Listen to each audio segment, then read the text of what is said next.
அன்பார்ந்த நேயர்களுக்கு வணக்கம். நான் உங்கள் மதுசூதனன் கலைச்செல்வன். தினமொரு கதை நிகழ்ச்சியில் இன்று உங்களை சந்திப்பதில் மகிழ்ச்சி கொள்ளுகிறேன். ஒரு நாட்டினுடைய பெருமையை பறைசாற்றுவதும் அந்த நாட்டினுடைய பாதுகாப்பை பேணுவதும் அரசனுடைய தலையாய கடமையாக இருக்கிறது. அரசன்தான் அந்த நாட்டிற்கு இறைவனாலே பணிக்கப்பட்ட பாதுகாவல் பணியை ஏற்றுக்கொண்டு இருக்கக்கூடியவன். அதனால்தான் அரசனுடைய நன்மையை நாடி அந்த நாட்டில் இருக்கும் எல்லா ஆலயங்களிலும் வழிபாடுகள் நடைபெறுகின்றன.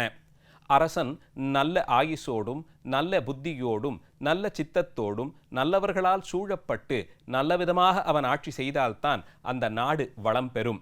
அதனால்தான் மக்களுக்கெல்லாம் தலைவனாக இருக்கும் அரசனை கோ என்றும் அவனை இறைவனுக்கு ஒப்பானவன் என்றும் கொண்டாடுகிறது பண்டைய தமிழிலக்கியங்கள். அந்த நிலையிலே நாட்டின் பெருமையை பறைசாற்றுவதில் அரசனுக்கு இருக்கும் பங்கை போலே அவனை போன்றவர்களே அடுத்து வரக்கூடிய நிலையில் இருப்பவர்களாக, அறிவுஜீவிகளாக, நன்கு கற்றறிந்த சான்றோர்களாக இருப்பதும் அவசியமாகிறது. அந்த கற்றறிந்த சான்றோர்கள்தான் அரசனால் சூழப்பட்டு அரசனை சூழ்ந்திருந்து அவனுக்கு நல்ல விதத்திலே அறிவுரைகள் தேவைப்படும் போதெல்லாம் வழங்கி வருகிறார்கள். அப்படி கற்றறிந்த சான்றோர்கள் அவரவர்களுக்கு இருக்கக்கூடிய துறை அனுபவத்தை கொண்டு ஒவ்வொருவரும் வெவ்வேறு துறைகளிலே நல்ல அனுபவம் பெற்றவர்களாக இருக்க அவர்கள் எல்லோரும் சேர்ந்து அலங்கரிக்கும் விதமாக அந்த அரசனுடைய சபை இருக்கும். இந்த காரணத்திற்காகத்தான் அரசன் அறிவுஜீவிகளை, நன்கு கற்றறிந்தவர்களை அவரவர்களுடைய துறையிலே அவர்களுக்கு ஒப்பாக மற்றொருவரையும் சொல்ல முடியாத அளவிற்கு பெரும் சிறப்பு வாய்ந்தவர்களை கொண்டாடுகிறார்கள். அந்த நிலையிலே எழுத்துலகிற்கு தவத்தினாலே உயர்ந்தவர்களாய் விளங்கும் புலவர்கள் மிகவும் முக்கியமான இடத்திலே ஒரு நாட்டின் பெருமையை பாதுகாப்பதில் இருக்கிறார்கள். புலமைக்கு என்றும் களங்கமே ஏற்படாது. நன்கு கற்றறிந்தவர்கள் தம் புலமையினாலேயே வாழ்வார்கள்.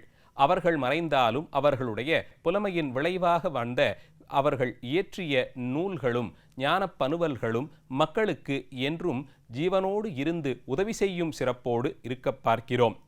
இந்த நிலையிலே கலைஞர்களையும் புலவர்களையும் புரவலனாக இருந்து பாதுகாக்கும் அந்த கடமையையும் அரசன்தான் ஏற்றிருக்கிறான்.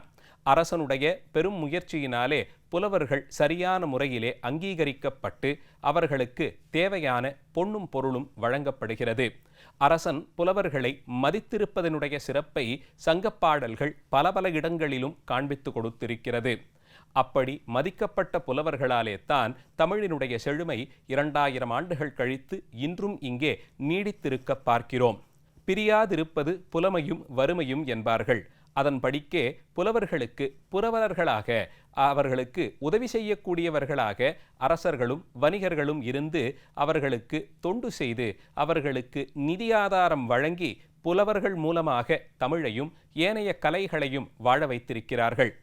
இப்படி வாழ வைக்க மறந்த ஒரு அரசனும் அவன் அடைந்திருந்த கதியையும் பற்றித்தான் இன்றைய நிகழ்ச்சியிலே நாம் பார்க்க இருக்கிறோம். பாண்டிய பேரரசு தமிழ் வளர்த்த சிறப்புடையது. முச்சங்கம் அமைத்து முத்தமிழ் வளர்த்தவர்கள் முத்துக்கடலுக்கு சொந்தக்காரர்களாக இருக்கும் பாண்டிய அரசர்கள். அவர்கள் மதுரையம்பதியை தலைநகராக கொண்டு மீன் பொறித்த கொடி ஏற்றி ஆட்சி செய்து வந்தார்கள். இந்த பாண்டிய அரசர்களினுடைய சிறப்பு அவர்கள் சென்ற திசையெல்லாம் வெற்றி திருமகள் அவர்களை வந்து தழுவிக்கொண்டாள் என்று சொல்லப்படுகிறது. மதுரை நகரம்தான் இன்று வரையிலும் தமிழகத்தினுடைய தொன்மை சிறப்பையும் கலாச்சார பாரம்பரியத்தையும் பிரதிபலிப்பதிலே முதலிடம் பெற்றிருக்கிறது.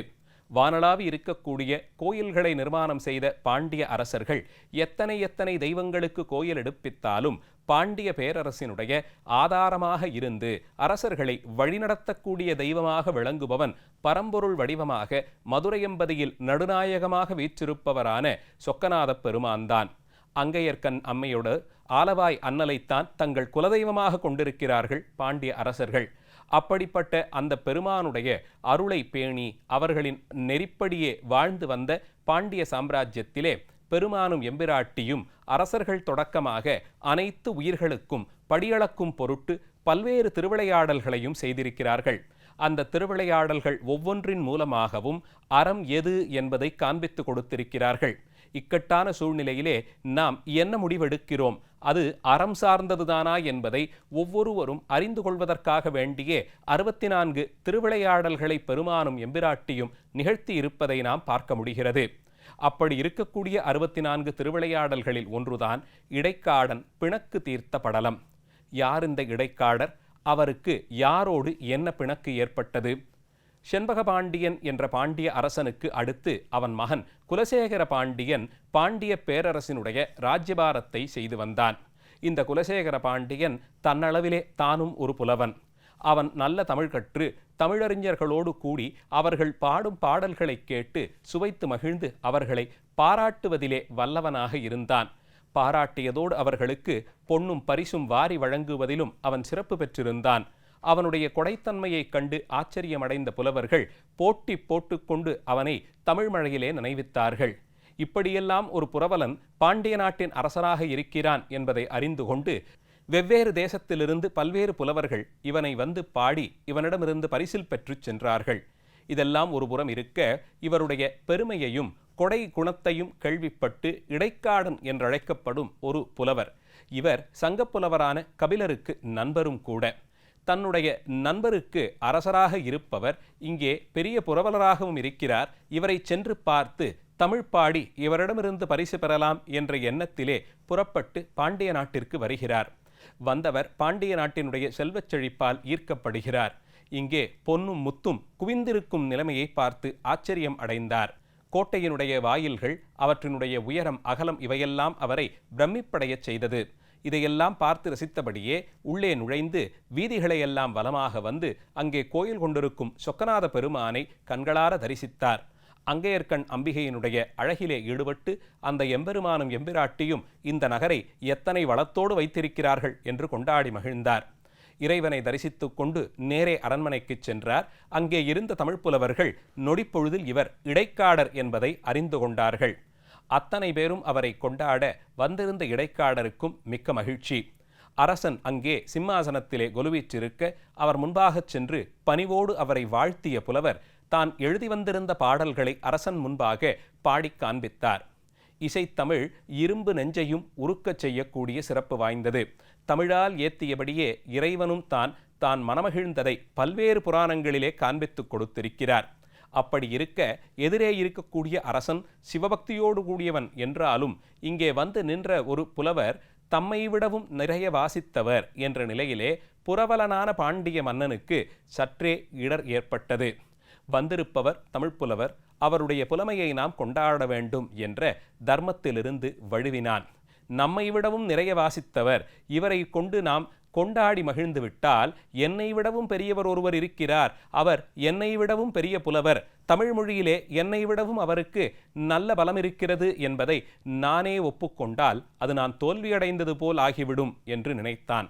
அதனால் அவர் எவ்வளவு பாடிய போதும் அருகிலிருந்தவர்கள் அத்தனை பேரும் மனமாற வாழ்த்திய போதும் அரசன் மட்டும் ஜடம் போலே எந்தவிதமான உணர்ச்சியும் வெளிக்காண்பிக்காமல் அப்படியே அமர்ந்திருந்தான். ஒரு பாடலை கேட்ட மாத்திரத்தில் மனதிலே எழக்கூடிய உணர்ச்சிகளை முகம் காண்பித்து கொடுத்துவிடும்.